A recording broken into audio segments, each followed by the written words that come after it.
শ্যাম জয় জয় শ্রী বৃন্দাবন ধাম। জয় শ্রী রাধে শ্যাম। শ্রীমদ্ ভাগবত গীতার 15 অধ্যায় 3 নম্বর শ্লোক, পুরুষোত্তম যোগ। ন রূপমে রূপমস্যহ তহ পল্লভ্যতে নষ্ট হি চার্দিং চ স্বপ্রতিষ্ঠা অসস্তমে নাম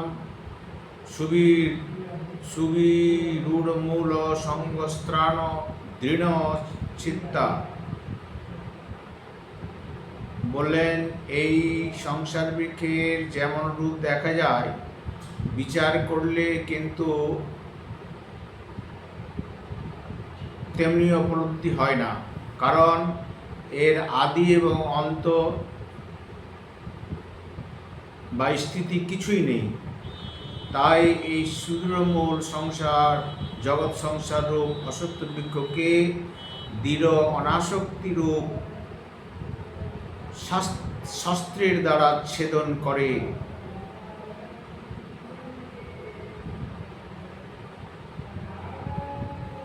এই সংসার যেটা আমরা দেখি তা কিন্তু সেরকম নয়। কীরকম সেটা প্রথম এবং দ্বিতীয় শ্লোকে বলা হয়েছে, যে প্রথম শ্লোকে বলা হলো যে এই সংসারটি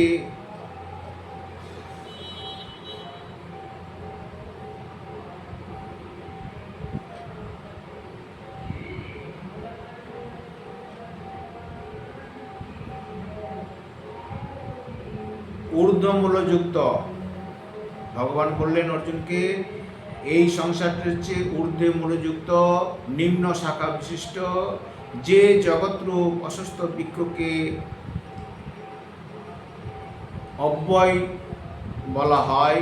বেদ যার পত্রসমূহ, সেই জগৎ বৃক্ষকে যিনি জানেন তিনি হচ্ছেন বেদবিদ, বেদ তত্ত্ববিদ, যিনি তত্ত্বত এই সংসার বৃক্ষকে জানেন।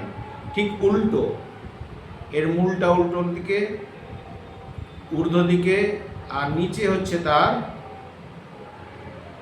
শাখা প্রশাখাগুলো। ওই জগতের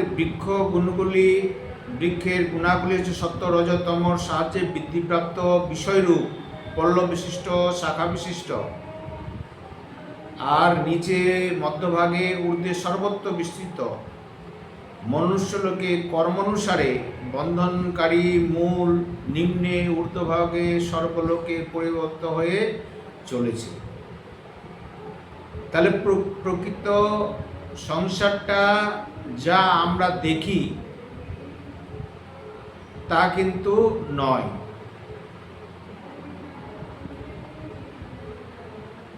সেই জন্য বলছেন যে তত্ত্বত এই সংসার বৃক্ষ যেমন রূপ দেখা যায়, বিচার করলে তেমন উপলব্ধি হয় না, কারণ এর আদিও নাই, অন্ত নাই, স্থিতিও নাই। তাই সুদৃঢ়মূল জগৎ সংসার রূপ অসুস্থ বৃক্ষকে দৃঢ় অনাসক্তি রূপ শাস্ত্রের দ্বারা ছেদন করতে হবে। আয়নায় যেমন মুখ নাই, তেমনি এই সংসারেরও স্থিতি নেই। এটা যদি আমরা অনুভব করি, তাহলে সংসারের প্রতি যে আসক্তি এটা দূর হবে।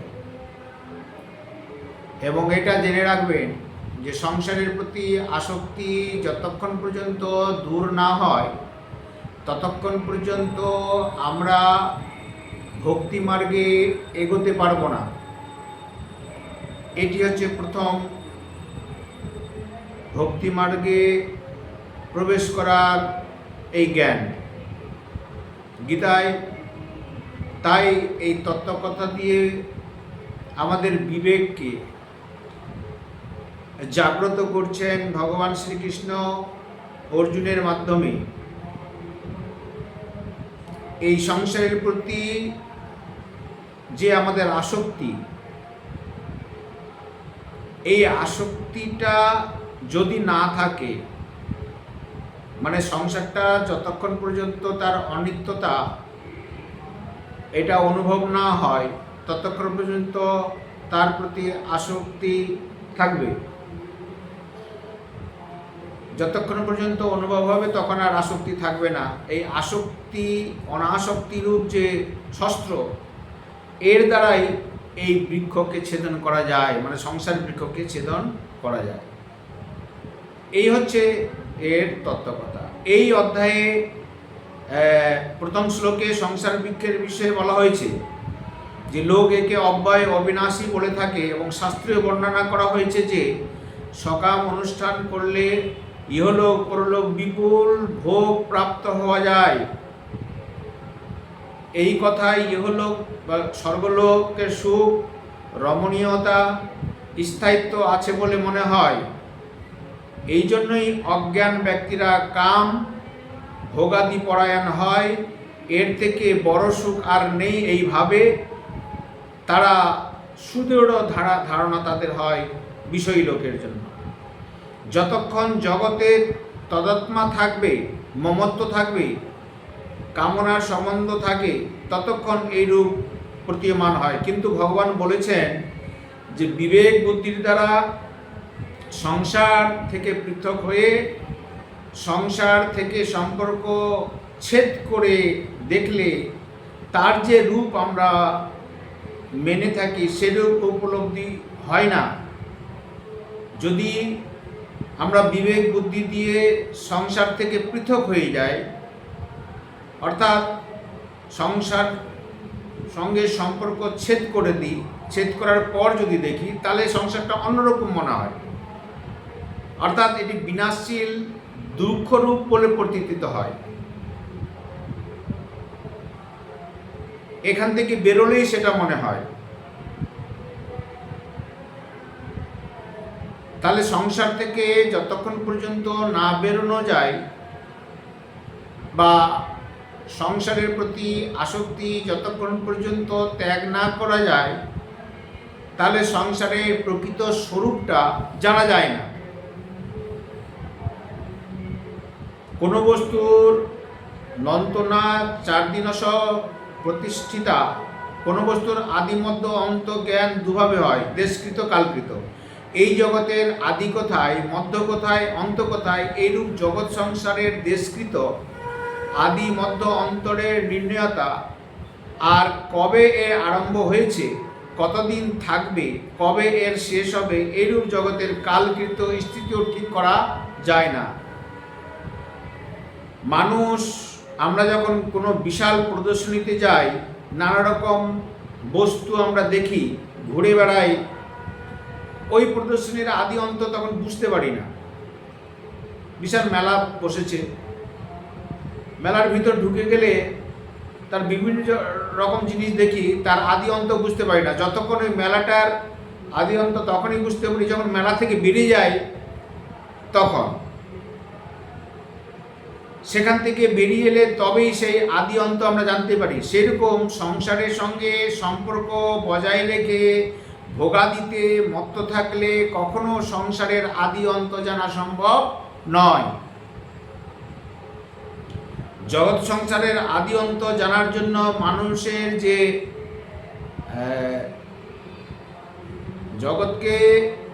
জগতের যে আদি অন্ত জানা বা প্রকৃতপক্ষ জানার জন্য যে আমাদের ইন্দ্রিয় মন বুদ্ধি, এগুলো সবই কিন্তু জগতেরই অংশ।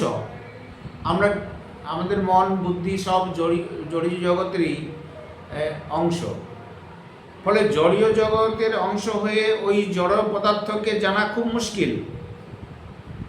কারণ একটা নিয়ম আছে, কার্য কারণে বিলীন হতে পারে কিন্তু তাকে জানা যায় না। কার্য সবসময় কারণে বিলীন হয়ে যায়, তাকে জানা যায় না। উদাহরণস্বরূপ বলা যায় যে মৃত্তিকা দিয়ে তৈরি একটি কলসি, কিন্তু পৃথিবীকে নিজের মধ্যে সে ধারণ করতে পারে না, কারণ ওই মৃত্তিকা দিয়েই, ওই পৃথিবী দিয়েই ওই কলসিটা তৈরি।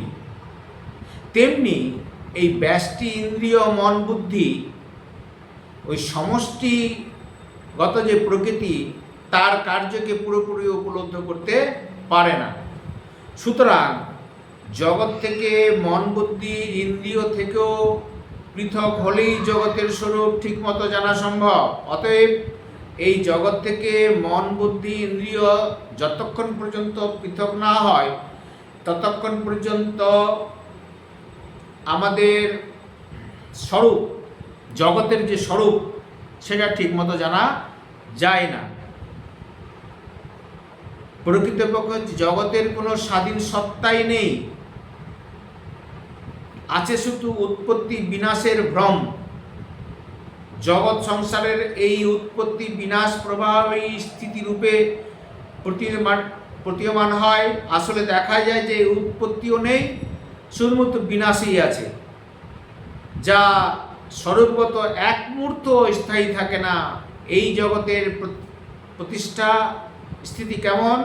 সংসারের সঙ্গে নিজে থেকে মেনে নেওয়া সম্পর্ক পরিত্যাগ করলেই নিজের জন্য সব কিছুরই অন্ত হয়, প্রকৃত স্বরূপ অথবা পরমাত্মাতে স্থিতি লাভ করে। অর্থাৎ যতক্ষণ পর্যন্ত সংসারের সঙ্গে সম্পর্ক ছিন্ন না হয় ততক্ষণ পর্যন্ত ভগবত চরণে মনটি স্থির হয় না, স্থিতি লাভ করে না, নিজের স্বরূপে প্রতিষ্ঠিত হতে পারে না। নিজের স্বরূপ হয়, জীবের স্বরূপ হয় কৃষ্ণের নিত্য দাস। আমি যে প্রকৃতপক্ষে কৃষ্ণের নিত্য দাস, কৃষ্ণই যে আমার সেব্য, এই অনুভবটা হয় না যতক্ষণ পর্যন্ত সংসারের প্রতি সম্পর্ক থাকে। আমরা আজকের দিনে এই 6 তারিখ অক্টোবর 2025 আমরা রাধাকুণ্ডে অবস্থান করছি। এখানে বড় বড় পণ্ডিতরা সব যারা মহান্তজিরা আছেন তারা পাঠ করছেন এই ভক্তি সম্পর্কে, প্রেমের সম্পর্কে বহু তত্ত্ব এবং পাঠ এখানে অপূর্বভাবে পরিবেশিত হচ্ছে, আমরা সেটা আস্বাদন করছি।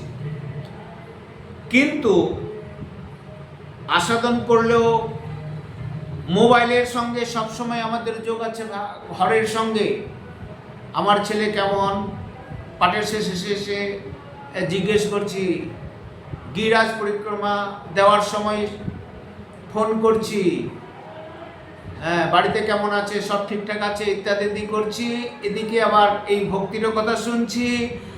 মানে সব দিকেই আছি আমাদের। কিন্তু এখানে যে প্রেমের কথা, এটা শুদ্ধ ভক্তির কথা বলা হচ্ছে।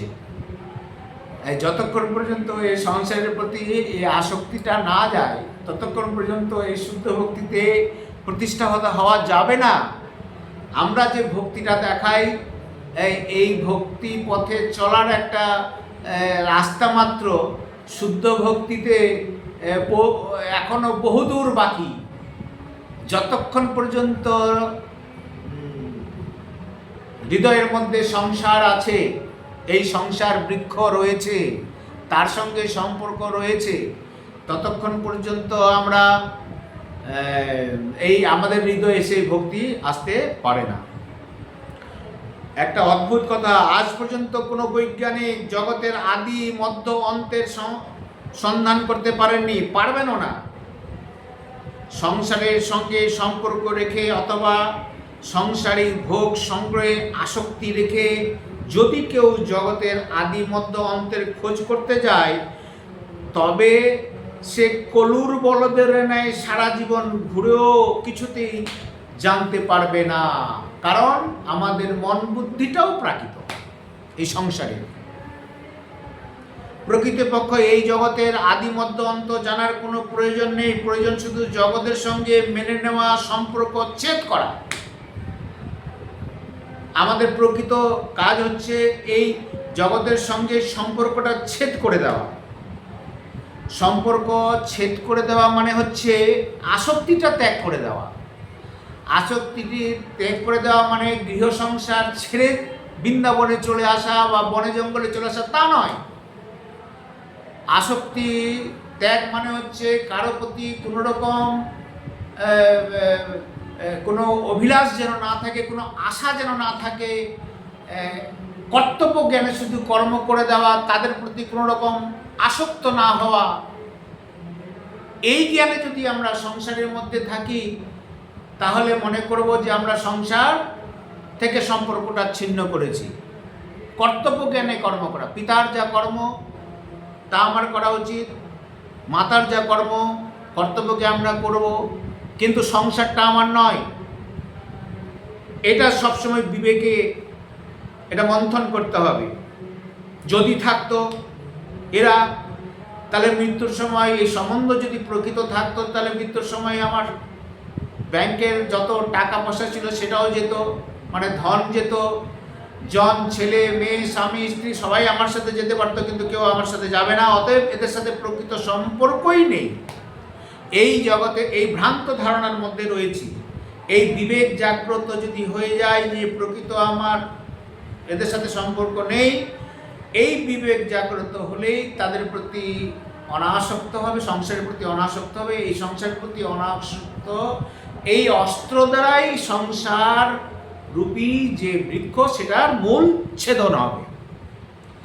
এই জগতে অনাদি অনাদি অনন্ত অথবা প্রতীতমান সেই বিষয়ে দার্শনিকদের মধ্যে মতভেদ আছে, কিন্তু জগতের সঙ্গে আমাদের সম্পর্ক যে অবিদ্যমান তা বিচ্ছেদ করা প্রয়োজন, এই বিষয়ে সকল দার্শনিকের একমত। সংসার সম্পর্কে বিভিন্ন একটা মতামত থাকতে পারে, কিন্তু এক জায়গায় সবাই মত যে সংসার থেকে সম্পর্কটা আমাদের ছিন্ন করতেই হবে, তার প্রতি আসক্তিটা ত্যাগ করতে হবে। সংসার থেকে সম্বন্ধ ছিন্ন করার সহজ উপায় হলো কি, এটা জেনে নিন। সংসার থেকে কি করে সম্বন্ধ ছিন্ন করব? জগৎ থেকে প্রাপ্ত সমস্ত সামগ্রী নিজের এবং নিজের জন্য বলে মনে না করে সেগুলি জগতের সেবায় নিয়োজিত করা। অদ্ভুত। জগৎ থেকে প্রাপ্ত কি? মন, বুদ্ধি, ইন্দ্রিয়, শরীর, ধন, সম্পত্তি, জন, যত কিছু রয়েছে সমস্ত সামগ্রী নিজের জন্য মনে না করে সেগুলো জগতের সেবায় নিয়োজিত করে দেওয়া। এটাই হচ্ছে সম্বন্ধ ছেদের একমাত্র উপায়। সমস্ত কিছু জগতের সেবায় নিয়োজিত করে দেওয়া উচিত। স্ত্রী, পুত্র, সম্মান, ধন, সম্পত্তি, আয়ু যতই পাওয়া যাক, জাগতিক যত ভোগ সবই যদি একটি মানুষ পায় তবু সে তৃপ্ত হয় না। যতই পাই আমরা কিন্তু কখনো তৃপ্ত হয় না, কারণ জীব স্বয়ং অবিনাশী আর সংসার ভোগগুলি হচ্ছে বিনাশী। বিনাশী পদার্থের দ্বারা অবিনাশী কখনোই তৃপ্ত হতে পারে না। আমি অবিনাশী, সংসার হচ্ছে বিনাশী। এই বিনাশী বস্তু কি করে অবিনাশীকে তৃপ্তি করতে পারবে? তাহলে এটা চিন্তা করুন। আমরা সবাই চিন্তা করি, মনন করি, স্মরণ করি, তাহলে দেখব সংসার, প্রকৃত সংসারের স্বরূপটা আমাদের কাছে ফুটে উঠবে। জগৎ সংসারকে সবিরমূলম বলার অর্থ হলো যে তদাত্মা মমত্ব কামনার জন্য এই জগৎ সংসার দৃঢ়মূল সম্পূর্ণ বলে প্রতীত হয়। সংসারের প্রতি একাত্মবোধ, মমত্ববোধ বা কামনা, এটা দৃঢ়মূল সম্পন্ন। অসত্যমেনং সুদৃঢ়মূলম প্রতীত হয় আমাদের কাছে। কামনা, ব্যক্তি, পদার্থ, ক্রিয়া ইত্যাদিতে অনুরাগ, মমতা হলে জাগতিক বন্ধন দূর হতে দৃঢ়তর হতে থাকে। যতই মমতা থাকবে তখন এই সম্পর্ক আরো দৃঢ় থেকে দৃঢ় হবে, আর মৃত্যুর সময় আরো কষ্ট পাবে। মৃত্যুর সময় শারীরিক কোনো যন্ত্রণা পায় না। যন্ত্রণা পায় কিসের? এদের ছেড়ে যাওয়ার জন্য যন্ত্রণা পায়। এদেরকে আমাকে ছেড়ে চলে যেতে হবে, এই যন্ত্রণা। যেসব পদার্থ বা ব্যক্তিকে অনুরাগ, মমত্ব ঘনিষ্ঠ হয়, মানুষ সেগুলিকে নিজস্ব বলে মনে করতে থাকে। যেমন অর্থের প্রতি মমত্ব হওয়ার অর্থ প্রাপ্তি হলে মানুষ অত্যন্ত প্রসন্ন হয়। আমি ধনবান হলাম বলে তার অহংকার জন্মায়। অর্থ নাশ হয়ে গেলে মনে করে যে আমি মরে গেলাম। লোভ বৃদ্ধি পেলে থাকলে অর্থ প্রাপ্তির জন্য মানুষ অন্যায়, পাপ ইত্যাদি কুকাজও করে থাকে। ক্রমক্রমে লোভ এত বেড়ে যায় যে তার মনে দৃঢ় বিশ্বাস হয় ছল চাতুরি বেইমানি করে অর্থ উপার্জন সে করতে থাকে, কিন্তু সে একথা চিন্তা করে না যে পাপের সাহায্যে অর্থ উপার্জন করে আমি কদিন বাঁচব। পাপের দ্বারা উপার্জিত অর্থ তো শরীরের সঙ্গেই পরিত্যাগ হয়ে যাবে, শরীর চলে যাবে, সব চলে যাবে। কিন্তু সেই অর্থ প্রাপ্তির জন্য যে ছল চাতুরি বেইমানি চুরি ইত্যাদি পাপ করা হয়েছে তা তো আমার সঙ্গেই যাবে। ফলে পরলোকে আমাকে নানা দুর্গতি ভোগ করতে হবে। শুধু তাই নয়, সে অন্যকে প্ররোচনা করে দিতে থাকে যে অর্থ উপার্জনের জন্য পাপ করাতে কোনো অন্যায় নেই, সে তো ব্যবসায় এত মিথ্যাচার লোক ঠকানোর সবই চলে। তখন এরকম কথা বলতে থাকে যখন এই লোকটা বেড়ে যায়। এইরূপ দুর্মতি হলে তদাত্মা মমতা কামনা রূপ মূল আরও দৃঢ় হয়ে যায়। এইরূপ দূষিত ভাব দৃঢ় মূল হলে মানুষ সেরূপই হয়ে ওঠে ধীরে ধীরে। তাহলে বুঝুন, এই সংসারের যে বিষ, এটা কীরকমভাবে আমাদেরকে তিলে তিলে গ্রাস করে। এই যতক্ষণ পর্যন্ত তার প্রতি মমত্ব এই ভাব থাকে, আমাদেরকে এই সংসারের মধ্যে, এই জন্য এটাকে বলে অন্ধকূপ, এই কূপের মধ্যে, এই দুঃখানলের মধ্যে আমাদেরকে নিয়ে যায়। এই তদাত্মা মমত্ব কামনারূপী মূল অন্তরে এত সুদৃঢ় হয়ে পড়ে যে শোনা আলোচনা করলে এটি সর্বতভাবে নিষ্ঠ হয় না। আমরা যদি শুনি বা আলোচনা করলেও এটি সর্বতভাবে নষ্ট হয় না। সাধকগণ প্রায়শই বলে থাকেন সৎসঙ্গের আলোচনা শোনার সময় এই দোষগুলি ত্যাগ করা উচিত, সহজেই করা যায় বলে মনে হয়। এটা যখন আমরা পাঠ শুনি, কোনো সাধুগুরু বৈষ্ণবের কথা, এই তত্ত্ব কথাগুলো যদি শুনি তখন মনে হয় যে দোষগুলি ত্যাগ করা আমাদের উচিত, এটা সবসময় মনে করি, আর সহজে করা যায় মনে হয়। কিন্তু ব্যবহারিক ক্ষেত্রে কিন্তু এটা আমরা করতে পারি না। এগুলি পরিত্যাগ করতে চাইলেও সেগুলো আমরা ছাড়তে পারি না। শুনি, জ্ঞান নেই, কিন্তু আমরা নিজের ভাব কখনো ত্যাগ করতে পারি না এই বিষয়ী মানুষ। আসলে এই দোষগুলি দূর না হওয়ার প্রধান কারণ হলো যে সংসারিক সুখভোগের আকাঙ্ক্ষা। কারণ সংসারের সুখভোগের আকাঙ্ক্ষা আমাদের থেকেই যায়, এই জন্য এদের সঙ্গে আমরা সম্পর্ক ছেদ করতে পারি না। সাধককে এই জন্য আমরা সাধকেরা এটা সবসময় ভুল করি, তারা সংসারের সুখকেও ভোগ করতে চান, আর দোষ হতেও রক্ষা পেতে চান। আমরা সাধক যে পথে সাধন ভজনে চলেছি তাতে আমরা করি কি সংসারের সুখ ভোগটাও চাই, আর কি চাই, আর সংসারের প্রতি দোষটাও আমরা দেখি, কিন্তু দুটোই। ফলে কোনোটাই কাজ হয় না। লোভী ব্যক্তি যেমন লোভনীয় বিষাক্ত মিষ্টান্ন রস আস্বাদন করতে চায়, আবার বিষ হতেও রক্ষা পেতে চায়। বিষাক্ত মিষ্টি শরীরের পক্ষে খারাপ,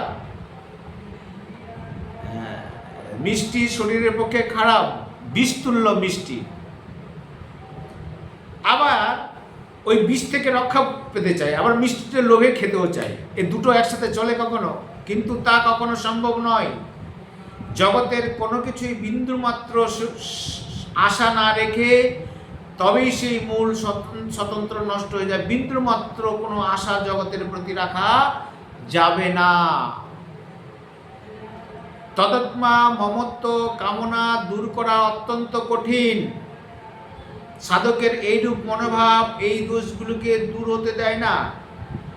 আমাদের কাছে সবথেকে বড় কঠিন বস্তু হলো এটাই যে আমরা মনে করি যে সংসারের প্রতি মমত্ব বা কামনা দূর করা যায় না, এটা খুব কঠিন কাজ। আসলে এটা স্বাভাবিকভাবে দূর হচ্ছে। কোনো মানুষের মধ্যে এই দোষ সর্বদা থাকে না, এটি উৎপন্ন হয় আবার নষ্ট হয়ে যায়, কিন্তু নিজে মেনে নেওয়ার ফলটি এটি স্থায়ী হয়ে প্রতিমান হয়। তাই সাধকের এই দোষগুলি দূর করা কঠিন বলে কখনো মনে করা উচিত নয়। এটা যে দোষটা যে দূর করা যায়, এটা খুব কঠিন কাজ, এটা কখনোই মনে করা উচিত নয়। সহজ উদাহরণ, আপনার বাড়িতে ঝিটা কাজ করছে, নিজের মতো করে কাজ করে সকাল থেকে সন্ধ্যা পর্যন্ত, আপনার ছেলেকে খাইয়ে দেয়, কত সুন্দর আদর করে। আপনাকে জিজ্ঞেস করলে আপনি বলবেন যে হ্যাঁ, আমার বাড়ির যে কাজের মেয়েটা খুব ভালো কাজ করে দিচ্ছে। হ্যাঁ, কিন্তু ওই কাজের মেয়েটা সন্ধ্যার সময় মনে করে যে আমার এখানে বাড়ি নয়, এটা আমার সংসার নয়, আমার বাড়িটা ওই রেল লাইনের ধারে ঝুপড়িতে আমি থাকি, ওখানে আমাকে যেতে হবে। কিন্তু কাজগুলোর মধ্যে কোনো ত্রুটি নয়। ঠিক তেমনি এই মনোভাব নিয়ে আমাদেরকে এই সংসার যদি আমরা করি, তাহলে আমাদেরকে আসক্তি যাবে। অসঙ্গস্ত্রেণ দৃঢ় চিত্তা, এই অদ্ভুত কথা বললেন ভগবান। বলছেন যদিও এই সংসার বৃক্ষের শাখা প্রশাখা মূল অত্যন্ত দৃঢ়, তাহলেও এটি দৃঢ় অনাসক্ত রূপ অস্ত্রের সাহায্যে ছেদন করা সম্ভব। সংসার বৃক্ষে শাখা প্রশাখা মূল অত্যন্ত দৃঢ়, কিন্তু দৃঢ় হলো এটা ছেদন করা যায় কি? একমাত্র অস্ত্র হচ্ছে অনাসক্ত সংসারের প্রতি। কোনো স্থান, ব্যক্তি, বস্তু, পরিস্থিতি ইত্যাদির প্রতি মনে আকর্ষণ, সুখ গ্রহণের ইচ্ছা হওয়া, সেগুলির প্রাধান্য, নিজেকে বড় সুখী দুঃখী মনে করা, পদার্থের প্রতি সংগ্রহের সুখী হওয়া, একই বলে আসক্তি। এগুলি না রাখাই হলো অনাসক্তি, অর্থাৎ বৈরাগ্য। বৈরাগ্য দুই রকম হয়, জেনে রাখুন। একটা সাধারণ বৈরাগ্য, একটা হচ্ছে দৃঢ় বৈরাগ্য। দৃঢ় বৈরাগ্যে উপনীত অর্থাৎ পর বৈরাগ্য বলা হয়। এই বৈরাগ্য সম্পর্কে দু একটি কথা এখানে আলোচনা করা দরকার। হ্যাঁ, যেমন ধরুন, বৈরাগ্যের অনেক শ্রেণী আছে। কীরকম? বৈরাগ্যে প্রথমে অর্থে, গৃহে, সম্পত্তিতে ইত্যাদিতে হয়। এগুলি স্বরূপত পরিত্যাগ করলেও যদি মনে এগুলির লেশমাত্র ছাপ থাকে,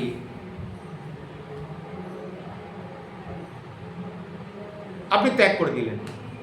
কিন্তু মনের মধ্যে যদি এর মধ্যে ছাপ থাকে, আমি ত্যাগী, এই অহংভাব অভিমান থাকে, তাহলে প্রকৃতপক্ষে এটি বৈরাগ্য নয়। আপনি যদি এগুলোকে ত্যাগ করে দেন, স্বরূপত পরিত্যাগ করলেও আমি ত্যাগ করেছি, এই অহংভাব যদি থাকে, তবুও কিন্তু এটা পুরোপুরি বৈরাগ্য হলো না। যখন চিত্তে জড় পদার্থের কোনো গুরুত্ব আকর্ষণ থাকে না, তখনই এটাকে বলবো বিষয় বৈরাগ্য। আমাদেরকে বলে যে, আমাদেরকে যখন কেউ জিজ্ঞেস করে এই বাড়িটা কার, যে এটা গোবিন্দের বাড়ি। আরে বাবা, গোবিন্দের বাড়ি তো মুখে বলি, কিন্তু প্রকৃতপক্ষে কি এটা গোবিন্দের বাড়ি এটা মনে করি কি? 4 আঙ্গুল জায়গাকে চেপে নিলে তো তার সঙ্গে ঝগড়া করতে আরম্ভ করে দিই। তাহলে আমি গোবিন্দের বাড়ি বললাম, জায়গাটা গোবিন্দের বললাম, কিন্তু প্রকৃতপক্ষে মন থেকে মেনে নি না। এই জন্য এটা প্রকৃত বৈরাগ্য নয়। দ্বিতীয়ত, বৈরাগ্য আসে নিজ মাতা, পিতা, স্ত্রী, পুত্র, ভাই ইত্যাদি পরিজনে তাদের সেবা করার জন্য, তাদের সুখী করার জন্যই তাদের প্রতি সম্পর্কিত হতে হয়। নিজের সুখের জন্য বিন্দুমাত্র যেন কামনা না থাকে, এটা বলা হয় স্বজন বৈরাগ্য। কর্তব্য জ্ঞানে তাদের জন্য আমি শুধু সেবা করে যাব, নিজের সুখের জন্য নয়। কোনো আশা রেখে কোনো সেবা করব না। ছেলে আমাকে বড় হয়ে আমাকে খাওয়াবে, হ্যাঁ, পিতা আমাকে খাওয়াবে, বা পিতার এটা কখনো মনে করা উচিত নয় যে ছেলে আমাকে খাওয়াবে, স্বামী আমাকে, স্ত্রী আমাকে খাওয়াবে, পুত্র আমাকে খাওয়াবে বা দেখবে। আমার স্বামী হিসেবে যা কর্তব্য তাই আমি করব, পুত্র হিসেবে যা কর্তব্য তাই আমি করব। কারোর প্রতি কোনো আশা না রেখে কর্ম করা, নিজ সুখের জন্য বিন্দুমাত্র সম্পর্ক না রাখে যদি আমরা কর্ম করি, তাহলে আমরা বৈরাগ্যের দিকে যাব। সংসারে এটাকে স্বজন বৈরাগ্য। তৃতীয়ত, প্রকৃত বৈরাগ্য হল নিজ শরীরে।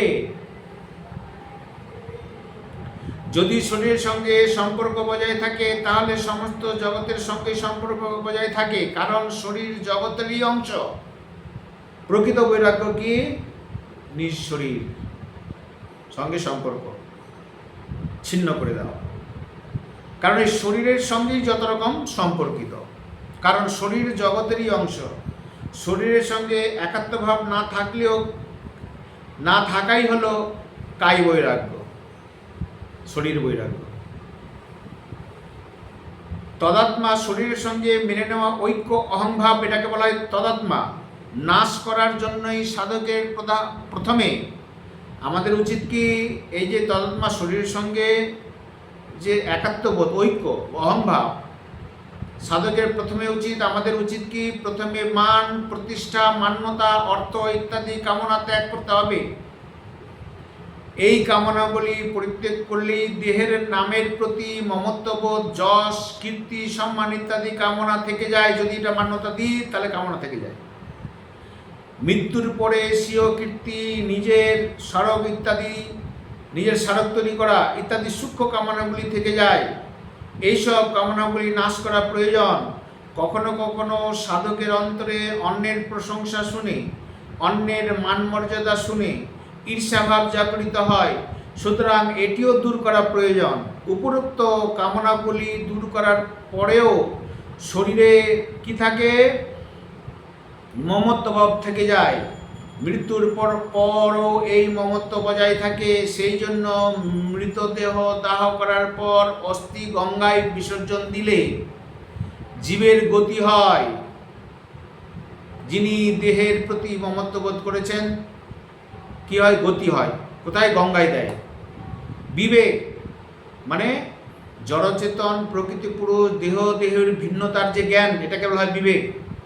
বিবেক জাগ্রত হলে মমত্ববোধ দূর হয়। জড়, চেতন, প্রকৃতি, পুরুষ, দেহ, দেহী, এই যে ভিন্নতার জ্ঞান, এটাকে বলা বিবেক। এই দুটি নাশ হওয়ার পর তদাত্মা অহংভাব দূর হয়ে যায় বটে, তবে অত্যন্ত সূক্ষ্মভাবে অহংভাব থেকে যায়। ভগবত প্রেমে প্রাপ্ত হলে সেই সূক্ষ্মভাব অহংকার সর্বতভাবে নাশ হয়। আমাদের যেমন যেমনভাবে বৈরাগ্য হবে তেমন তেমন ভগবত প্রেমের দিকে আমরা এগোবো। ভগবত প্রেম পূর্ণভাবে লাভ হলে, পূর্ণভাবে বৈরাগ্য লাভ হলে, তখনই আমরা সম্পূর্ণভাবে সংসারের সঙ্গে সম্পর্ক ছিন্ন হয়ে গেলে ভগবত ধামে ভগবান রাধা মাধবের সেবায় আমরা নিয়োজিত হতে পারব। মানুষ যখন স্বয়ং এই উপলব্ধি করতে পারে যে আমি শরীর নই, শরীর আমার নয়, তখন কামনা, মমতা, তদাত্মা, একাত্মবোধ সবই দূর হয়। এটি হলো প্রকৃতি বৈরাগ্য। আমি শরীর নই, এই জ্ঞানটি যখন হয়ে যায়, তখন এই কামনা, মমত্ব, তদাত্মা যাই বলুন না কেন, সব কিছু দূর হয়ে যায়। এটি হচ্ছে প্রকৃত বৈরাগ্য। প্রকৃত বৈরাগ্য যার থাকে তার অন্তরে সমস্ত কামনা নাশ হয়ে যায়। নিজ স্বরূপে সে অধিষ্ঠিত হতে পারে। কি স্বরূপ? তত্ত্বত আমি কে, আমার সঙ্গে ভগবানের কি সম্পর্ক, এই স্বরূপে সে অধিষ্ঠান হতে পারে। জীবের স্বরূপ হয় কৃষ্ণের নিত্য দাস। শরীর, ইন্দ্রিয়, মন, বুদ্ধি ইত্যাদি নিজের কোনরূপ সম্পর্ক না রেখে সকলের কল্যাণ হোক, সবাই সুখী হোক, সকলে নিরোগ থাকুক, কখনো কারো বিন্দুমাত্র দুঃখ যেন না হয়, এইভাবেই দৃঢ় বৈরাগ্যের লক্ষণ। যদি এটা ভাবেন তাহলে বুঝবেন যে আপনার মনের মধ্যে সেই দৃঢ় বৈরাগ্য এসেছে। এই দৃঢ় বৈরাগ্যটা আসার জন্য এগুলো একটা সাধন, যে কারো কোনো রকম দুঃখ না দেওয়া, সকলের কল্যাণ চাওয়া, কারো কোনো নিন্দা না করা, সবাই সুখী থাকুক, নীরব থাকুক, কখনো কারো যেন দুঃখ না হয়। এইভাবে চিন্তন মনন যদি করা যায় তাহলে দৃঢ় বৈরাগ্য উত্তম রূপে আসে। এই রূপে নানা সূক্ষ্ম স্থূল করণ শরীর সহ সমস্ত জগৎ যে জানে তাকে বলে আহাম। অহম আমি, তার মানে আমি যেমন স্থূল দেহ রয়েছে, তেমনি আমার সূক্ষ্ম দেহ রয়েছে, তেমনি একটি কারণ দেহ রয়েছে। এই স্থূল দেহ আমাদের তিনটি দেহর তিনটি অংশ। এই দৃষ্টিগ্রাহ্য বস্তু আমি দ্রষ্টা কখনো এক হতে পারে না, এ হচ্ছে নিয়ম। এই আর আমি কখনো এক হতে পারে না, এ হলো নিয়ম। এইরূপ জগতে শরীর হলো বিনাশশীল আর আমি হলাম অবিনাশী। এই বিচারবোধের মর্যাদা দিয়ে নিজেকে জগৎ শরীর থেকে সর্বতভাবে পৃথক অনুভব করাই হলো নিরাসক্তি, অস্ত্রের সাহায্যে সংসার বৃক্ষ ছেদন করা। এই বিবেককে গুরুত্ব না দেওয়াই জগৎ সংসারকে দৃঢ় মূল সম্পন্ন বলে প্রতীত হয়। জাগতিক বস্তুগুলির সর্বতভাবে নাশ করা তো সম্ভব নয়, কিন্তু তার প্রতি আসক্তি সর্বতভাবে পরিত্যাগ করা যায়। সমস্ত জগৎকে নাশ করতে আমরা পারবো না, ঘটনা তত্ত্ব তো কথাটা তো তা নয়। তাহলে আসক্তিটা সর্বতভাবে পরিত্যাগ করাই হলো সংসারকে ত্যাগ করে দেওয়া, নাশ করে দেওয়া। সুতরাং ছেদনের অর্থ বস্তু নাশ করা নয়, সেগুলির থেকে আসক্তি মুক্ত হওয়া। সংসার থেকে সম্পর্ক বিচ্ছেদ হলে নিজের কাছে সংসার সর্বতভাবে কি হয়, লয় হয়ে যায়, যাকে অত্যন্ত প্রলয় বলা হয়। অত্যন্তিক প্রলয়, এটাকে অত্যন্তিক প্রলয় বলা হয়। আমার কাছে সংসার শেষ, তার প্রতি কোনো আসক্তি মমত্ব নয়, এটাকে বলা হয় আত্যন্তিক প্রলয়। যেটি আমাদের স্বরূপ নয়, যার সঙ্গে আমাদের প্রকৃত কোনো সম্বন্ধ নেই, তাকেই ত্যাগ বা ছেদন করা বলে। আমরা স্বরূপতে চেতন, অবিনাশী। জগৎ সংসার হচ্ছে জড়, বিনাশশীল। সুতরাং সংসারের সঙ্গে আমাদের এই সম্পর্ক অবাস্তব, ভ্রান্ত। আমরা স্বরূপত জগতে অনাসক্তই, প্রথম থেকেই অনাসক্ত। সেই অনাসক্ত হতে পারে, এটাই নিয়ম, আমরা অনাসক্ত হতে পারি। সুতরাং জগতে আমাদের যে অনাসক্তি তা স্বতঃসিদ্ধ। এই বাস্তবিক তত্ত্ব দৃঢ়তার সঙ্গে মেনে নেওয়া উচিত। তার সঙ্গে আমরা যে কোনো সময় সম্পর্ক নষ্ট আমাদের করতে পারি, সেই ক্ষমতা আমাদের আছে। জীব ভ্রমবশত শরীরের সংসারের সঙ্গে সম্পর্ক মেনে নিয়েছে, তাই এটি ছেদন করার দায়িত্ব জীবেরই। তাই ভগবান তাকে ছেদন করার কথা বলেছেন যে তুমি এটাকে ছেদন করো, এই সংসার বৃক্ষকে ছেদন করো। তাহলে জগৎ থেকে সম্পর্ক ছিন্ন করার কয়েকটি উপায় এখানে বলা হয়েছে। বিশেষ করে এই গীতা আমি যে আপনাদের শোনাচ্ছি কখনো কখনো, এটা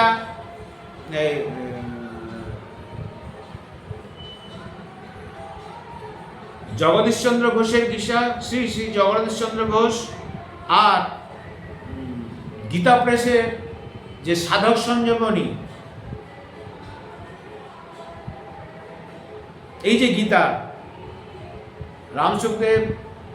রামসুখদেব বাবাজি যে এই ব্যাখ্যা করেছেন, অপূর্ব।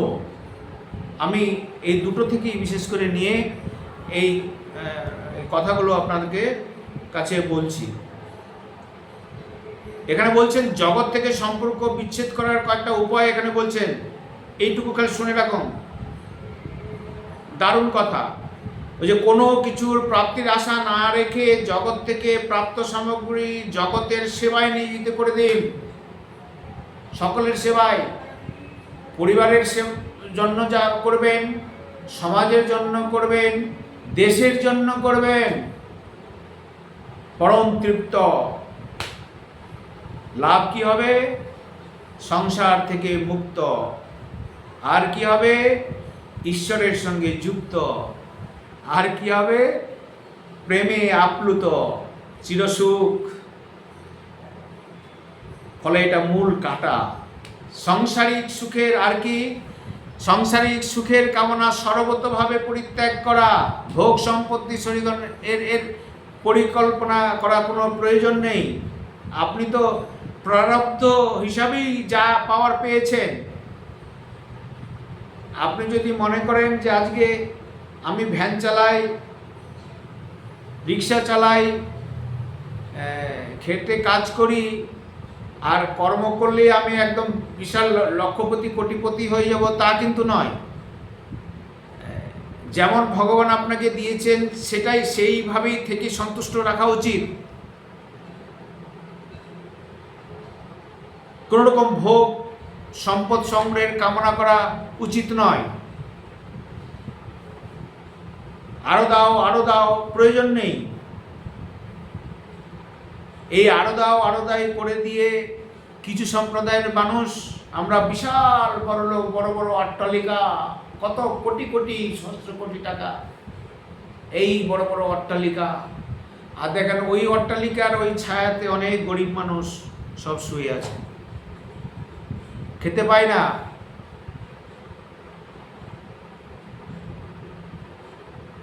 তাহলে দেখুন, যদি এই সম্পদ সংগ্রহের প্রতি যদি আমরা না থাকতাম, তাহলে এই সম্পদটা সবারই মধ্যে ভাগ হয়ে যেত, সবাই সুখে থাকত। তাই বলছেন সংসারিক সুখের এই ভোগ সম্পদ এই কামনা সর্বতভাবে পরিত্যাগ করুন, এর মতো সুখ আর নেই। আর কি? সংসারের আশ্রয় সর্বতভাবে পরিত্যাগ। ছেলে আমাকে রক্ষা করবে, বাবা আমাকে রক্ষা করবে, স্ত্রী আমাকে রক্ষা করবে, আমার কোটি টাকা আছে, হাজার হাজার কোটি টাকা আছে, আমাকে রক্ষা করবে, অসম্ভব। রোগ শোক থেকে কেউ আপনাকে রক্ষা করতে পারে? টাকা কি আপনাদেরকে রোগ শোককে দূর করতে পারবে? সর্বোপরি মৃত্যু কি আপনাকে রক্ষা করতে পারবে এরা? তো সবিশেষ। ফলে এই যে আশ্রয় বলে আমরা মনে করেছি, এটা প্রকৃতপক্ষে নিরাশ্রয়। এই জন্য বলছে সংসারে আশ্রয় রাখা হচ্ছে একটা ভ্রম। সুতরাং সংসারে আশ্রয় সর্বতভাবে পরিত্যাগ করা 3 নম্বর। 4 নম্বর কি? শরীর এবং সংসার থেকে আমি আমার ভাব একেবারে দূর করা। আমি আমার ভাব, এই অহংভাব যেন না থাকে। 5 নম্বর, আমি ভগবানের, ভগবান আমার, এই বাস্তব সত্যকে দৃঢ়তার সঙ্গে বিশ্বাস করা। আমি যখন সংসার থেকে ছেদন করে দেব সম্পর্ক, তাহলে আমার সম্পর্ক কার সাথে হবে? ভগবানের সাথে স্বরূপত। আমি ভগবানের আর ভগবান হচ্ছে আমার, এছাড়া অন্য কোনো অটোমেটিক বিশ্বাস আপনার মধ্যে আসবে। 6 নম্বর, আমাকে একমাত্র পরমাত্মার দিকে অগ্রসর হবে, এইরূপ দৃঢ় নিশ্চয় একনিষ্ঠ হওয়া। একমাত্র পরমাত্মার দিকে যেতে হবে, তিনি পরম আশ্রয়, এরকম দৃঢ়তার সঙ্গে এগিয়ে যাওয়া। দুই দিকে পা দেওয়ার কোনো দরকার নেই, 2 নৌকায় পা দিয়ে যাওয়ার প্রয়োজন নেই, তাহলে কোনো কাজ হয় না। শাস্ত্রবিহিত নিজ নিজ কর্তব্যগুলি সধর্ম তৎপরতার সঙ্গে পালন করা উচিত। শাস্ত্রবিহিত যে সমস্ত কর্তব্য কর্ম বলা হয়েছে, সাধুগুরু বৈষ্ণব মুখে শ্রবণ করে সেইভাবে চলা উচিত। 8 নম্বর, যুব অবস্থায় শরীর, পদার্থ, পরিস্থিতি, বিদ্যা, সামর্থ্য ইত্যাদি যেমন ছিল এমন সেরূপ নেই, এখন সেরূপ নেই, কিন্তু সেগুলি সবই পরিবর্তন হয়েছে, কিন্তু আমি স্বয়ং তাই আছি, অপরিবর্তিত হয়নি। নিজের এই অনুভবের গুরুত্ব দেওয়া। আমার শরীর, আমার পদার্থ, যা পারিপার্শ্বিক সাংসারিক অবস্থায় স্থিতি, আমার বিদ্যা, আমার সামর্থ্য যা ছিল এখন সেরূপ নেই, পরিবর্তন হয়েছে, কিন্তু আমি যেমন ছিলাম তেমনই আছি। আমি যখন বালক ছিলাম তখনই আমি ছিলাম, আমি যখন যৌবনে আসলাম তখন আমি ছিলাম, আমি যখন বার্ধক্য হয়েছি তখন আমি আছি। শরীরটার পরিবর্তন হয়েছে, এই যে অনুভব, তাহলে সব পরিবর্তন হচ্ছে সংসারটা। এই অনুভবকে গুরুত্ব দেওয়া, শনন করা, মনন করা। সংসারটা যে ক্ষণভঙ্গুর, এটা মনন করা, চিন্তন করা। সংসারের সঙ্গে মেনে নেওয়া, সম্পর্কের সদ্ভাব, এই সম্পর্ক দূর করা একান্তভাবে কর্তব্য। এইটা জ্ঞান হয়ে গেলেই এখানে বলছেন অসঙ্গ শস্ত্রেণ দৃঢ় চিতা, এই অনাসক্ত রূপ শস্ত্রের দ্বারা এই সংসার বৃক্ষ ছেদ হবে। তবেই আমরা হরি ভজনে শুদ্ধ ভক্তির দিকে আমরা এগোতে পারব। এইভাবে যদি আমরা এই গীতার জ্ঞান নিয়ে আমরা চলি, তাহলে আগামী দিনে আমরা রাধা মাধবের প্রেমের রাজ্যতে যেতে পারবো। নিতাই গৌর প্রেমানন্দে হরি হরি বল।